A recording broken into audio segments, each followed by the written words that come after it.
예수님의 중심 사상이 아니라 하나님 나라의 윤리죠. 하나님 나라의 윤리래요. 그것은 무슨 얘기냐면 하나님 나라를 살아가는 백성의 삶의 방식이라는 것입니다. 혹시 마이크 좀 울립니까? 어떻습니까? 괜찮아요?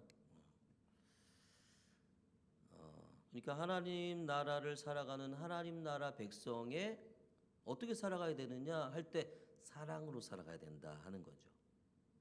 그죠? 마태복음과 마가복음 그리고 누가복음을 보면 예수님께서 이 땅에 오셔서 선포하신 것이 공통적으로 뭐냐면 하나님 나라다 하는 것을 우리가 알 수가 있습니다. 예수님은 이것을 많은 비유의 말씀을 통해서 우리에게 설명해 주셨어요. 성경 말씀에 보면 천국 비유 뭐 이런 이야기가 있잖아요. 그죠? 천국 비유.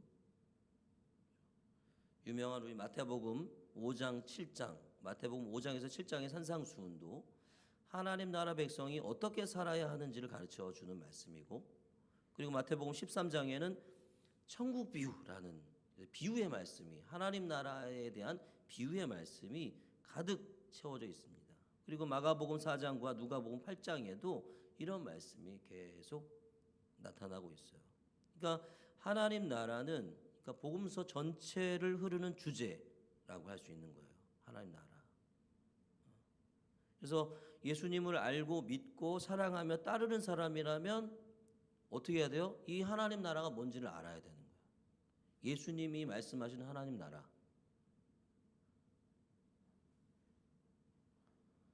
그렇지만 하나님 나라라고 하는 이 주제, 성경의 주제, 사상, 이거는 예수님이 새롭게 만들어낸 사상은 아니에요. 이것은 구약 때부터 쭉 이어져 내려오는 사상입니다. 하나님 나라. 그러니까 물론 구약 성경에 보면 하나님 나라라는 단어는 나오지 않습니다. 그러나 구약은 처음부터 끝까지 하나님 나라, 하나님이 다스리신다는 주제를 이야기하고 있어요. 하나님이 다스리시는 거예요. 이 세상을. 그걸 반복해서 말해주고 있어요. 보여주고 있어요. 그래서 하나님은 온 세상의 하나님이시고 이 세상의 역사를 지켜보는 분이에요. 우리 눈에 보이지 않아도. 그래서 이스라엘만이 아니라 이 세상 모든 나라를 보고 계시고 그 나라들을 어떻게 하는 왕이에요? 심판하는 왕이에요. 이스라엘 한 나라만의 왕이 아니에요. 하나님은 온 세상의 왕이세요. 그뿐만이 아니라 하나님은 현재의 왕입니다. 현재. 이 시대의 왕이에요. 그리고 장차 올 미래에도 그는 왕입니다. 믿으십니까? 네. 그러면 하나님은 교회에서만 왕입니까?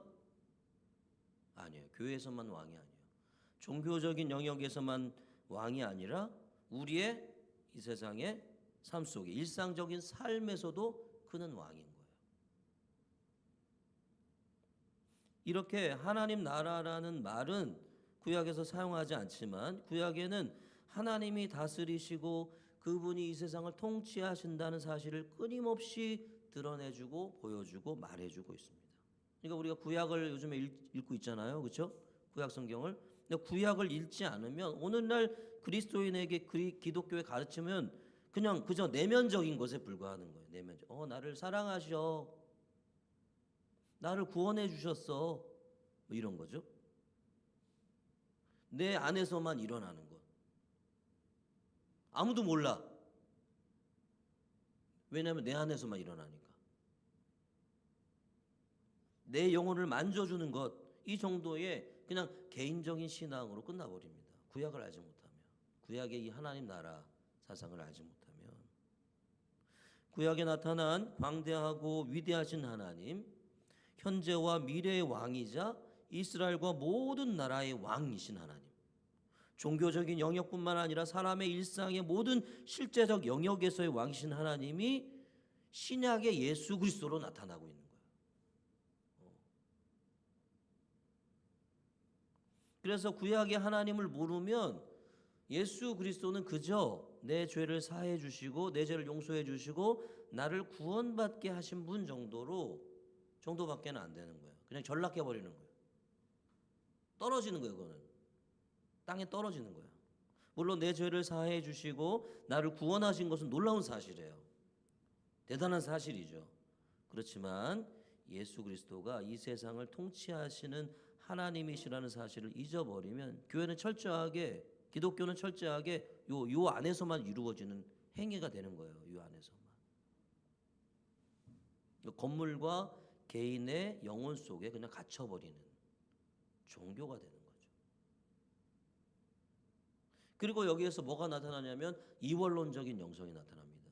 여기하고 저기하고는 따로 있는 거예요. 그죠? 교회와 세상과 따로 있는 거야. 교회는 교회에서 하는 질서대로 살면 되고, 세상에 나가면 세상의 질서대로 살면 되고, 이런 거가 되는 거죠. 왜냐하면 세상은 하나님이 왕이 아니니까, 세상에서는. 그렇죠? 학생들은 어디에? 교회에서는 열심히 예배드리고 하지만 학교에서는 내 마음대로 하는 거예요. 왜냐하면 학교에서는 내가 왕이니까.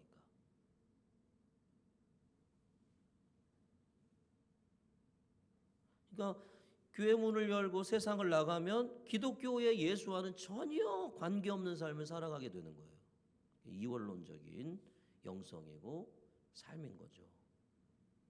그러므로 여러분 이 하나님 나라 사상이 없으면 뭡니까? 쉽게 말하면 하나님이 온 세상의 왕이시라는 거. 하나님이 주인이시라는 거. 하나님이 다스리신다는 거. 하나님이 통치하신다. 어디든 그 어디든 하나님이 왕이시다. 라는 사실을 이 사상이 없으면 우리에게 없으면 기독교는 그냥 절름발이가 되는 거예요. 여기는 멋져. 요 안에서는 멋져. 세상에서는 그냥 똑같은 사람들이 되는 거죠. 그리고 반신불수가 되는 거죠. 반신불수가 뭡니까? 반을 이렇게 쓸 수 없는 거잖아요. 그죠? 여기는 활발한데 여기는 못 쓰는 거. 반은.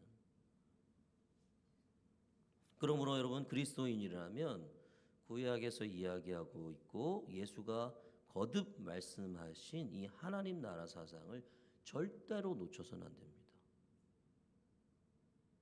사랑하는 여러분, 하나님 나라를 이렇게 준비하고 이렇게 얘기하고 이렇게 하다 보면 하나님이 얼마나 지금 현재 우리가 살아가는 이 세상을 하나님이 중요하게 여기는지는 몰라요. 여러분 만약에 우리 하나님이 이 세상을 우리가 살아가는 이 삶을 중요하게 여기지 않으셨다면 우리는 아마 그냥 예수 믿는 순간 하늘나라 갔을 거예요. 하나님 우리를 남겨놓으신단 말이에요. 이 세상에 살도록. 이 세상에서 당신의 백성이 살아가는 삶에 지대한 관심을 갖고 있어요. 하나님은. 근데 이 세상에서 어떻게 살아갈 것인가? 하나님 나라 사상을 가지고 살아가야 하는 것이죠. 그래서 하나님을 믿는 그리스도인이라면 이 사상을 붙들고 내가 살아가는 세상, 사회, 문화, 정치, 경제, 교육 모든 영역에서 어떻게 하나님이 왕이시다, 하나님이 다스리신다 하는 것을 드러낼지 고민하며 살아가야 되는 거죠.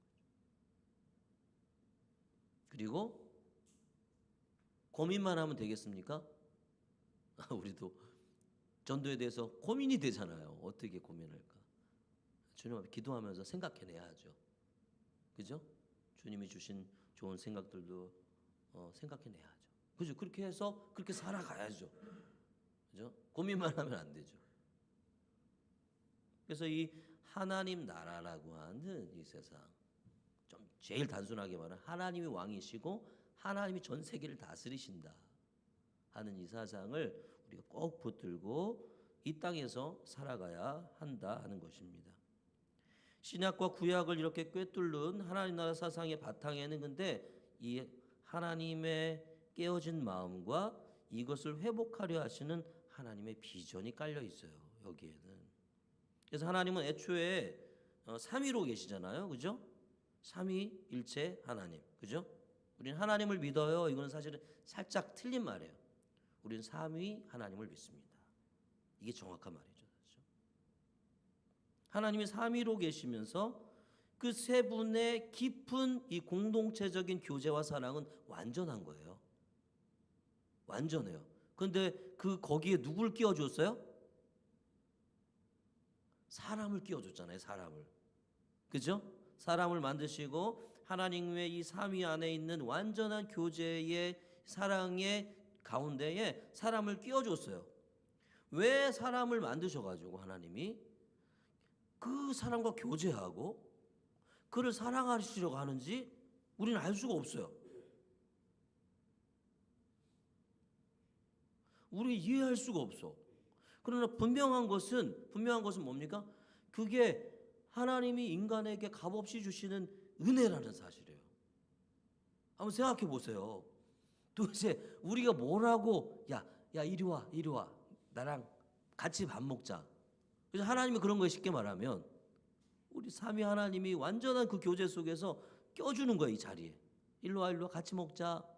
우리가 뭐라고 하나님이 우리를 불러가지고 하나님의 식탁에 그리고 세상을 다스리는 자리에 앉게 하신단 말입니까? 그렇죠? 그럴 이유가 뭐가 있어, 솔직히. 내가 만들어 놓은 뭔가 물건을 물건이라고 하면 좀 이상하지만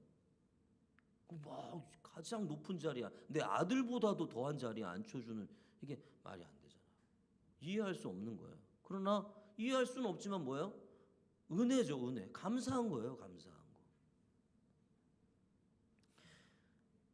그런데 어떻게 됐습니까? 오늘 태초의 이 찬양 여러분 그 찬양을 우리가 잠깐 불렀습니다만 기억이 나시는지 모르겠습니다. 신구약을 다 망라해 놓은 찬양이에요. 신구약 성경의 내용을. 근데 하나님이 인간이 하나님 어떻게 했어요? 거부했잖아요. 나 싫어요. 나 그 자리에 끼기 싫어요. 그런 거예요. 스스로 자기가 하나님이 되고 세상을 다스리려고 하면서 뭐가 시작되면 비극이 시작이 되는 거예요. 그때부터 비극이 시작되는 거예요. 세상이 이전 세상이 아니야. 풍성하고 다 열매 맺혀 있는 그런 세상이 아니야. 결국 온 세상이 인간의 거부를 통해서 하나님을 거부한 결과 하나님을 알지 못하는 세상이 되어버렸어요. 그러다가 하나님이 한 사람을 부릅니다. 누구죠? 한 사람? 아브라함. 그죠? 아브라함을 부르세요. 그리고 하나님이 그를 통해서 한 민족을 이루시고 그 민족을 우리가 지난주에 배웠던 것처럼 제사장 나라로 세우려고 하셨어요. 그러나 우리가 지난주에 보았듯이 구약이 전하는 것은 이런 특별한 은혜를 받은 이스라엘이 뭐를 거듭해요? 반역을 거듭하는 역사가 구약 이스라엘의 역사예요. 싫어 계속 싫다는 거예요. 그 특혜의 자리에 이 초청하시는데도 난 싫어요 계속 싫고, 사람을 만들고 그의 식탁에 앉게 하신 하나님을 저버린 인간이 아브라함을 불러서 이스라엘을 만드셨을 때도 역시 반역하고 거부하고 있는 거죠. 그래서 하나님은 이 역사를 끝내고 새로운 시대를 열겠다고 약속하십니다. 구약에 그것이 바로 뭡니까? 주의 날이라는 개념이에요. 주의 날. 선지서에 보면 주의 날이 인다, 여호와의 날이 임한다, 이런 얘기 들어보셨습니까? 주의 날, 여호와의 날, 하나님이 다시 오시는 날. 그 날이 되면 모든 것이 회복되고 이런 사상이 나와요. 선지서를 보면 주의 날, 여호와의 날, 우리가 살고 있는 이 반역의 시대가 끝이 나고 메시아가 통치하는 새로 오는 시대가 시작되는다. 그게 바로 주의 날이다. 이렇게 말하고 있는 거죠. 우리가 지난주에 배웠던 우리가 오늘 말씀의 첫 번째 문장 뭡니까?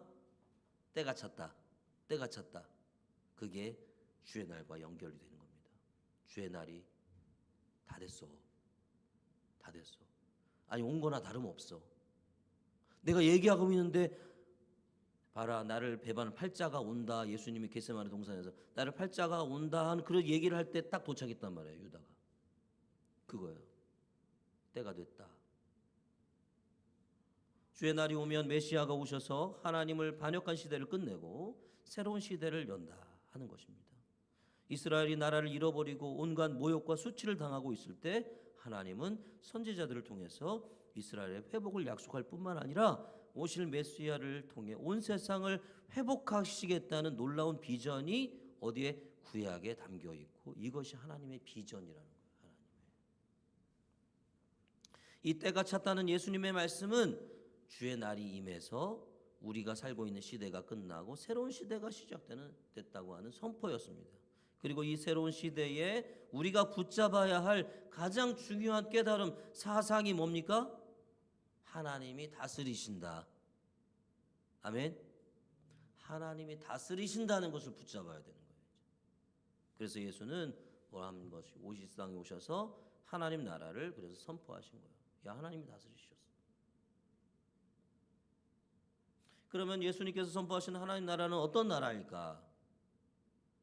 예수는 가는 곳마다 하나님 나라를 선포하셨고, 그리고 하나님 나라를 선포하는 곳마다 어떤 일이 일어났어요? 치유와 회복이 일어났어요.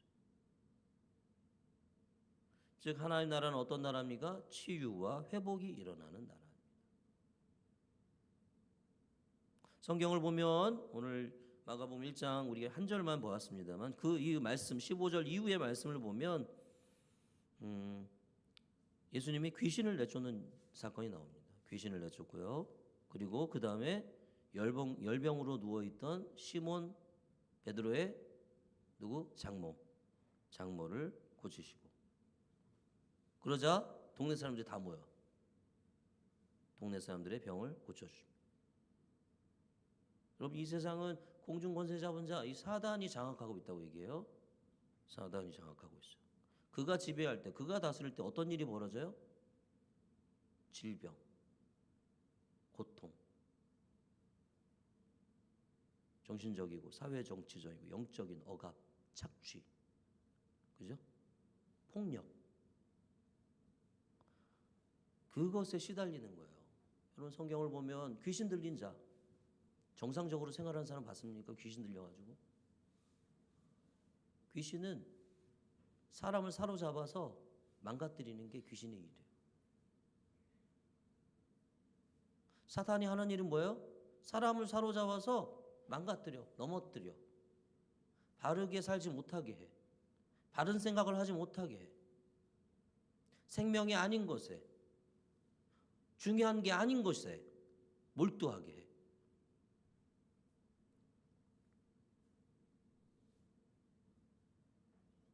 그러나 여러분, 예수와 함께 그 나라가 이 땅에 침노해 들어왔어요. 하나님 나라가 침노하는 자의 것이다, 이렇게 말씀하셨는데 침략했다, 아주 폭력적으로 좀 설명을 하기도 하는데, 이 땅에 들어오시자 자연이 어떻게 되는 거야? 사탄의 세력으로 인한 질병과 고통, 그리고 귀신들이 쫓겨나가는 거예요. 사라지는 거예요. 뭐 여러분 어떤 약품인지 몰라도 아주 뭐가 있는데 약품 하나 떡 떨어진 게 샥 퍼지는 그런 영상 같은 거 보시잖아요, 그죠? 이 시꺼맸던 물 위에 있던 것들이 뭐 약품 하나 똑 한 방울 떨어뜨리니까 샥 물러가 버리잖아요. 그런 것과 같은 거예요. 어둠이 가득한 곳에 빛이 하나 들어올 때 어둠이 싹 사라지고 물러가는 것처럼,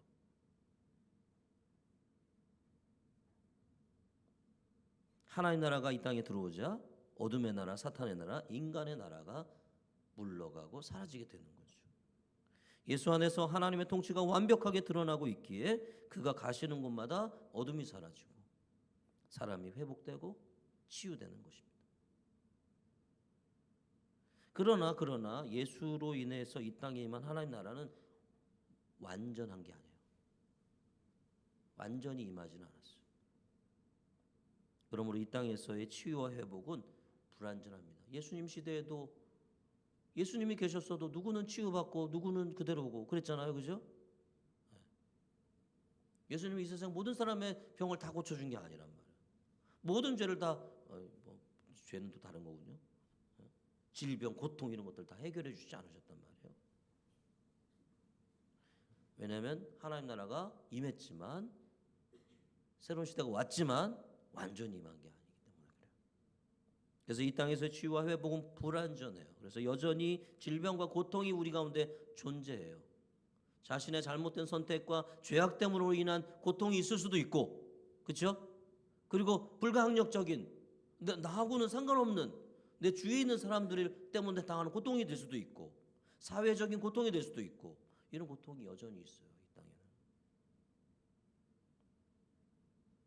어떤 이는 놀라운 역사를 하나님 앞에서 여전히 이 세상, 지금 예수님 때뿐만 아니라 지금 이 순간에도 어떤 역사들을 경험하지만, 어떤 사람은 그렇지 못하기도 합니다. 이것은 믿음이 뭐 강하니 약하니의 문제가 아닌 거예요. 믿음이 없어서 그래, 이런 말은 하면 안 돼요. 그죠? 믿음이 있냐 없냐의 문제, 믿음이 작냐 크냐의 문제가 아닌 거예요. 기도를 많이 했느냐 적게 했느냐의 문제가 또 아닙니다. 예수님의 다스림으로 우리는 치유와 회복을 경험하지만 완전한 것은 예수가 다시 오실 때, 그죠? 그때 임하게 되는 것이고, 그때까지 보류가 되어 있는 거예요. 그 이유는 정확하게는 몰라요, 우리가. 그러나 보류되어 있다. 완전한 치유와 회복은 예수님 다시 오시는 날에 경험하게 될 것이다. 두 번째로, 하나님 나라는 어떤 나라인가? 하나님 나라는 평범한 자들이 들어가는 나라입니다. 16절에서 20절, 마가복음 1장 16절에 20절 보면 예수님은 제자를 부르시는데 시몬과 안드레, 야고보, 요한, 이 네 명을 부르십니다. 그죠? 이들은 어떤 사람들이에요? 평범한 갈릴리 촌사람이에요. 솔직히 예수도 빠질 수가 없어요. 예수님은 어떤 사람이에요? 촌사람이에요. 갈릴리 촌사람이에요. 그렇죠? 우리는 자꾸만 이상하게 예수님을 뭐 대단한 분으로 인간적으로 봤을 때 대단하게 생각하잖아요. 그리고 뭐 북미에서 아주 날렸던 영화 애니메이션 봤습니까? 킹 오브 킹스. 거기 보면 예수님 성으로 나오는 사람들은 예수님 목소리와 이 말투, 일반 사람 같지 않잖아요. 다르죠? 예수님이 자꾸만 뭔가 다르게 좀 표현하려고 하는데 예수님도 갈릴리 촌사람이다. 어떤 분은 예수님도 갈릴리 지역에 억양과 사투리를 썼을 것이다. 우리가 예수님이 경상도 사투리 쓴다고 한번 생각해 보세요. 그런 생각 해본 적 있나요? 없죠. 예수님은 사람이세요. 갈릴리 지역의 억양과 사투리를 가지고 말씀하셨을 거란 말이죠. 근데 예수님도 촌사람이야. 그렇게 보면 2장에서 또 제자를 하나 부르는데 누굽니까? 레위를 부르시는데 심지어 세례요. 레위는 나라를 팔아먹은 어떤 사람입니까? 매국노는 좋은 말이에요. 어떻게 보면 나쁜 놈이야. 나라 팔아먹은 나쁜 놈이야. 그런 사람도 하나님 제자로, 예수는 제자로 부르십니다. 여러분, 예수님은 평생 목수로 살다가 나타나셨어요. 그렇죠? 목수셨어요. 목수는 우리가 생각하는 그런 목수는 아니고 건축가하고 가깝습니다. 건축가. 집을 짓고 돌로 막 이렇게 하고 나무도 하고, 그죠? 그 당시 목수는 평생 목수는 우리가 뭐 대단한 사람이라고 생각합니까? 평범한 사람이에요. 그렇게 평범하게 살다가 나타나셔서 어떻게 하신 거예요? 우리처럼 별 볼 일 없는 사람들을 부르는 거예요. 하나하나. 하나님 나라의 일을, 그리고 그들을 통해서 일을 하십니다. 이것이 하나님 나라의 특징이에요. 하나님 나라의 특징. 하나님 나라 이런 나라예요. 사라질 위기의 종족 이스라엘, 애굽에서, 그죠?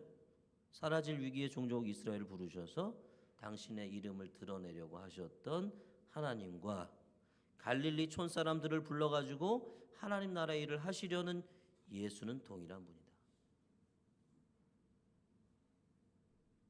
복음서를 보면은 우리가 끝까지 제자들은 예수를 이해하지 못해요. 복음서를 읽어보시면 끝까지 예수님이 누군지 몰라. 잘 믿는다고 말은 했지만 끊임없이 그래서 실수하고 끊임없이 실패합니다. 그런데 예수와 함께 지낸 시간을 통해서 특별히 예수의 부활을 경험하고서는 눈이 열리죠. 눈이 내가 지금까지 지내왔던 이 예수님이 그냥 사람이 아니구나, 나와 같은 존재가 아니구나 하는 것을 알게 되죠. 그런 거 보면 참 감사한 일입니다. 너무 감사한 일이에요. 이 나라에 나와 같은 평범한 사람이 들어간다는 거. 평생 신앙생활 했어도 예수의 중심사장이 뭔지 잘 모르는, 그런 존재들. 그 나라에 하나님 나라에 들어갔지만 하나님 나라가 뭔지 잘 몰라. 들어본 적도 없고 사실 잘 안 가르쳐준 교회에 좀 문제도 있습니다만 이제야 들었어요. 그런 우리를 하나님이 부르시고 우리를 통해서 당신의 나라의 일을 하신다는 거 얼마나 감사한 일인지 모르겠습니다. 여전히 부족하고 저는 이 동네에 아이들이 많아요. 그죠? 여러분도 아시다시피 아이들이 많으니까 아이들 사역을 먼저 좀 해야 되겠다 하고 이렇게 생각했는데 그런데 하나님의 생각은 그 정도가 아닌 것 같아요. 여러분 평택대의 소그룹 채플에 제가 누구라고 내가 누구라고 거기 대학에 그 아무리 우리가 이 세상에서는 떨어지는 대학이라고 하더라도 대학에 들어가 가지고 채플을 인도하는 사람이 될 수 있습니까? 하나님의 계획이 아니고는 여러분 될 수가 없는 일이죠. 하나님이 하시는 일은 아니 갑자기 대학원 업무를 맡다가 한 그 목사님이 갑자기 교목실로 옮기는 이유가 뭐예요? 그 안에 뭐 사람의 어떤 생각이 있는지 모르겠으나 여러분 모든 것은 하나님이 이 평택대학교에 다니는 우리 청년들을 저는 그런 생각을 해요. 얼마나 하나님이 사랑하시는가. 하나님 이 시대의 청년들을 주의 복음으로의 말씀을 전하고 싶으시구나 하는 것을 깨닫게 됩니다. 그들을 뭐 잘 살피고 돌보고 가르칠 수 있는 능력이 뭐 제 안에 뭐 대단히 있는 것도 아니에요. 어떻게 보면 여러분 잘 아시잖아요. 어떻게 보면 수준이야 평범 이하야 목사지만 그럼에도 하나님은 우리를 부르셔서 그 일을 시작하고 계시단 말이죠. 여기서 좀 생각을 해봤어요. 여기서 배우고 자란 아이들 여러분 우리 중고등학생 뭐 초등학생 중고등학생 영원히 우리 교회에 있는 건 아니잖아요. 그죠? 이 사회가 그렇지 않아요. 이 청년들을 한 곳에 머물게 있게 하지 않아. 대학을 가면 옮겨야 돼요. 그죠? 대학 멀리 가면 옮겨야 되고. 자, 어쨌든 여기서 배우고 자란 아이들이 여러분 각 지역의 대학으로 이제 커가지고 신앙생활 잘하다가 대학으로 흩어지는 그런 것을 상상해 봅니다. 그냥 단순히 대학이 거기 갔으니까 가는 그런 것이 아니라 진짜 하나님을 향한 진실한 신앙을 가지고 그 지역에 가서 또 뭐 거기 동네에 있는 교회를 가든지 그렇죠? 학교를 가든지 거기에서 하나님의 사람으로 살아가는 그런 모습을 상상해 보는 거예요. 그죠? 여러분 이 평택대학교에서 하나님을 만나고 믿어가지고 성장한 청년들이 여러분 어떻게 되겠어요? 사회 곳곳으로 흩어져 나갈 거 아닙니까? 그렇죠? 이 사회 곳곳으로 흩어져 나갈 거예요. 평생 뭐 이 대학교 다닐 거 아니지 않습니까? 그죠? 그 학생들이 그들이 흩어져 가지고 자기가 사회 곳곳으로 흩어져서 거기서 하나님 나라 백성으로 하나님은 왕이야. 교회에서뿐만이 아니라 나의 일상의 삶과 이 회사에서도 하나님은 왕이셔 하는 것을 드러내며 살아가는 것을 상상해 볼 때 우리 교회 그 정도들이 다 남아있지 않아도 그죠? 이런 일들을 바로 누구를 통해서 하신다는 거예요? 우리 같은 사람들을 통해서 하나님이 하신다는 것이죠. 단순히 일만 하십니까? 그렇다고 하나님이 우리 불렀고 일만 평생 동안 시켜먹고 그런 분이 아니세요. 하나님은 평범 이하의 우리를 부르셔가지고 하나님 나라의 놀라운 진리를 알아가도록 가르쳐 주십니다. 그리고 그 진리가 우리를 붙들어서 나를 변화시키고 그 앞에서 겸손하게 우리를 세워가시는 분이 하나님이시며 그렇게 우리를 세워가는 나라가 하나님 나라다.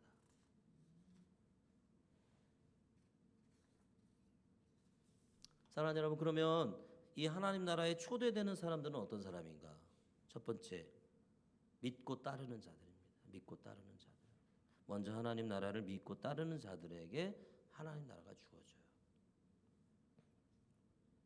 예수님은 비유로 말씀을 많이 하셨어요. 성경에 보면 예수님께서 비유로 말씀하시는 이유가 성경에 나와 있어요. 하나님 나라에 들어온 사람들을 위한 것이기 때문에 그렇다. 그런 이야기 하셨어요. 막 이해하기 쉽지 않은 말씀이긴 합니다만 단순한 호기심이나 지적인 궁금증으로 하나님 나라를 이야기하는 사람은 그 나라를 알 수 없다는 거예요. 깊이 그것을 추구하는 사람에게 하나님 나라가 주어진다는 거예요. 기면 기고 뭐 아니면 말고, 그죠? 아니면 말고 이런 식의 기도. 주님 이번에 뭐 이렇게 해주세요. 해주세요라는 기도도 뭐, 그리고 주님 앞에 우리가 기도 많이 하잖아요. 근데 뭐 아니면 말고요. 이런 기도를 들어주고 싶지 않을 것 같아요. 내가 하나님이라면. 부모님도 그럴 것 같아요. 아빠 뭐 좀 해주세요. 안 해줘도 상관없어요. 그죠? 그런 요청을 하면 엄마 아빠가 그래도 내가 들어주마. 그러고 싶지 않을 것 같아요. 하나님 나라를 정말로 알고 싶어하는 자들. 뭔가를, 그게 무엇인지를 알려고 하는 자들. 하나님이 말씀하시는 이 하나님 나라가 무언가. 그런 자들에게 이 하나님 나라가 주어진다는 것입니다. 하나님 나라는 근본적으로 관계로 이루어집니다. 관계. 하나님과 우리와의 관계. 하나님 나라에 들어간다는 것은 하나님의 자녀의 관계가 된다는 거예요. 그러니까 관계 안으로 들어가는 것이기 때문에 지식이 있다고 해서 들어가는 게 아닙니다. 하나님을 정말로 믿고 따르고 받아들이는 자에게 주어지는 것이죠. 그리고 믿고 따르는 것은 또 모호하게 하는 게 아니에요. 모호한 게 아니에요. 우리 하나님이 우리에게 뭘 주셨어요? 성경을 주셨고, 우리 안에 또 누구를 주셨어요? 성령님을 주셨고. 우리는 성경을 잘 열심히 보면서 그 안에서 하나님 나라가 뭔지, 하나님이 누구신지 보는 자에게 하나님이 진정한 하나님 나라를 주신다. 그러니까 여러분 하나님의 말씀에 집중하시기 바랍니다. 하나님 말씀을 꼭 하루도 빠짐없이 읽어가세요. 그리고 기도하시고요. 묵상하시고 하나님과의 관계 속으로 들어가십시오. 그리고 거기서 배우십시오. 그리고 거기서 아십시오. 그리고 하나님 나라를 실제적으로 살아가십시오. 그래서 하나님 나라는 잘 몰라도 진실하게 믿고 따르고 성경을 보면서 배우려고 하는 자에게 주어진다 하는 것입니다. 두 번째로 하나님 나라는 어린아이와 같은 자들이 들어가는 나라예요. 어린아이와 같은 자들. 마가복음 10장 15절에 내가 진실로 너에게 이르노니 누구든지 하나님의 나라를 어린아이와 같이 받들지 않는 자는 결단코 그곳에 들어가지 못하리라. 이렇게 말씀하셨습니다. 어린아이와 같다는 말, 뭐 여러 사람들이 여러 가지로 해석하기도 합니다만 여기서는 자기를 보호하고 지킬 수 있는 무엇이 별달리 없는 사람, 어린아이와 같다라고 말합니다. 자신의 능력이, 가정적 배경이, 경제적 능력이 자기를 지켜준다고 생각하지 않는 사람. 그러면 나를 지켜주는 것은 무엇인가? 하나님. 그렇죠? 다른 말로 하면 하나님이 나를 지켜준다고, 하나님만이 나의 주님이다라고 생각하는 사람인 거죠. 나를 붙잡아주는 분. 우리가 가지고 있는 어떤 것도 나를 지켜준다고 하면서 의지하지 않고 오직 하나님만 의지하라는 것이죠. 그런 사람에게 하나님 나라가 주어진다. 나를 지켜주는 분은 오직 예수 그리스도 외에 없다는 것. 이것이 하나님 나라에 들어가는 사람들의 특징적인 모습입니다. 마지막 세 번째로 대가를 지불하는 사람이 하나님 나라에 들어갑니다. 마가복음 9장에 우리가 보기에 참 어려운 말씀이 있어요. 만일 내 손이 너를 범죄하게 하거든 꺾어버려라. 찍어버려라. 손이 범죄하면 찍어버리래요. 장애인으로 영생에 들어가는 것이 두 손을 가지고 지옥에 들어가는 것보다 낫다. 또 무슨 말이죠? 내 발이 너를 범죄하게 하거든 찍어버려라. 발도 찍어버려라. 내 눈이 너를 범죄하게 하거든 빼버려라. 이제 어떻게 해야 됩니까 이거? 아무것도 남아나지 않을 것 같아요 우리가. 그리고 10장에서는 낙타가 바늘기로 나가는 것이 부자가 하나님의 나라에 들어가는 것보다 쉬우리라 이런 말씀이 나와요. 부자는 못 들어간다는 거야 하나님 나라에. 그러면 어떻게 됩니까? 우리는 재물도 다 버리고 팔다리 다 잘라야 되나요? 그래 하나님 나라 들어가는 겁니까? 눈도 뽑아버리고. 그건 아니죠. 그건 아니죠. 하나님 나라에 들어가기 위해서 필요하다면 대가를 지불하라는 거예요. 대가를. 우리가 뭔가를 버려야 된다. 뭐 재물을 버려야 된다. 이렇게 하면 뭔가 정말 껄끄럽고 막 내가 망하는 것 같고 못 살 것 같고 막 그렇잖아. 그거는 하나님 나라의 진정한 가치를 제대로 모르는 사람일 수 있다. 진정 하나님 나라의 진정한 가치를 깨달은 사람은 알기만 한다면 전 재산을 모아서 어떻게 합니까? 밭에 감추인 보화, 밭에 감추인 보화. 이 비유를 아시잖아요. 전 재산을 팔아서 그 땅을 사는 거예요. 거기에 보화가 있으니까, 숨겨져 있으니까. 가치를 아는 사람은 그런 거죠. 전 재산이 아깝지 않아. 다른 사람 몰라서 아유 야 그 전 재산으로 그런 땅을 사 이럴지 몰라도 그 속에 숨겨진 가치를 아는 사람은 다 버려도 상관없어. 다 버리고 진주를 사는 거예요. 가장 좋은 진주를 사는 거예요. 그렇죠? 재산도 필요 없다. 뭐 실력도 필요 없다. 이런 게 아닙니다. 다 버려라 그런 얘기가 아니에요. 그것보다 하나님 나라가 더 중요하다 이런 얘기. 그러니 재산과 실력이 나의 삶과 생명을 보장해 주지 않는다는 사실을 아는 것, 그것보다 더 중요한 것이 있다는 것. 그래서 이것을 얻기 위해서는 이게 방해된다면 버릴 수도 있는 것. 저 며칠 전에 유튜브 영상을 보니까 시골 의사라는 그 유튜버가 있어요. 시골 의사. 경상도 어디 시골에서 낙동강 어디 근처에 사는 시골 의사 선생님인가 봐요. 그래서 오래간만에 뭐 영상을 올렸다나 그러면서 자기가 이 유튜브 영상을 안 올렸던 이유 뭐 이런 걸 설명하더라고. 그러니까 예전에 한번 몇 번 봤는데 이 사람이 크리스천인 것 같아. 뭐 교회 얘기도 하고 뭐 진리 얘기도 성경 얘기도 하고 막 그러더라고. 근데 봐가지고 있길래 한번 봤어요. 제가 유튜브를 시작해서 했는데 하다 보니까 온통 생각이 유튜브에 가 있더라고요. 유튜브. 요번에 뭐 어떤 콘텐츠를 해가지고 뭐 어떻게 올릴까 막 예배 시간에도 교회 가고도 예배 시간에도 어떤 걸 뭘 할까 온통 그 생각만 있더라는 거예요. 그래서 나 이래서는 안 되겠다. 이래서 기도할 시간도 없고 말씀도 못 읽고 예배 속에서도 집중하지 못하고 그래서 끊었다는 거예요. 잠깐. 그죠? 유튜브 하지 말라는 얘기가 아니에요. 그죠? 돈 벌지 말라는 이야기가 아니에요. 공부하지 말라는 이야기가 아니에요. 그것 때문에 하나님 나라 가는 것에 장애가 된다면 버리라는 거죠. 하나님 나라보다 더 중요한 건 없다는 거예요. 그죠? 그것이 바로 대가를 지불하는 것이다 라는 것이죠. 여러분, 예수님은 외칩니다. 지금도 외쳐요. 때가 찼다. 그리고 하나님 나라가 가까이 왔다. 하나님이 다스리는 새로운 시대가 왔다는 외침이에요. 그리고 그 외침은 우리를 향한 하나님의 초대입니다. 당신의 나라로 우리를 초대하고 있는 거예요. 야, 때가 찼어. 하나님 나라 가까이 왔어. 어떻게 할래? 그 나라로 들어오라는 외침이에요. 그 나라로 들어와라. 이 세상의 나라에 속할 것인가 아니면 하나님이 초대하시는 그 나라에 속할 것인가? 우리는 둘 중에 하나를 선택해야 돼요. 둘 다 선택할 수는 없어요. 물론 우리가 하나님 나라를 선택한다고 해도 물론 이 세상의 나라에 속해서 살긴 하지만 진짜 속한 것은 아니죠. 그죠? 이 세상에 살아가지만 우리는 좀 더 다르게 살아갈 것입니다. 하나님 나라에 속하기로 결정하면 다르게 살아갈 것이에요. 이 세상이 아닌 하나님의 다스림 아래 살아갈 것이기 때문에 그렇습니다. 하나님은 처음에 말씀드린 것처럼 우리의 현재의 삶에 관심이 있어요. 너 어떻게 살래? 이거지. 자꾸만 하나님은 이런 얘기를 하신다는 거야. 너 여기서 어떻게 살래?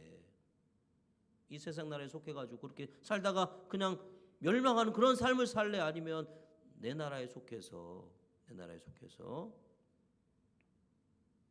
질병과 고통과 착취와 억압을 받는 삶에서 벗어나가지고 하나님이 다스리는 나라에서 치유와 회복을 경험하고 평범이하의 우리가 하나님 나라 일을 하며 살아갈래? 그런 삶을 살래? 어떤 삶을 살래? 이 얘기하고 있는 것이죠. 사랑하는 여러분, 어떤 삶을 선택하시겠습니까? 어떤 인생을 살아가길 원하십니까? 하나님을 진실하게 믿고 따르는 삶, 오직 하나님만이 우리를 지켜주심을 믿고 의지하는 삶, 주를 따르는 삶에 방해가 되는 것이 있다면 과감히 내려버리는 그런 삶을 통해서 하나님 나라에 속할 뿐만 아니라 하나님 나라의 영광스러운 은혜와 풍성한 사랑을 누리며 살아가기를 주님의 이름으로 간절히 축원합니다.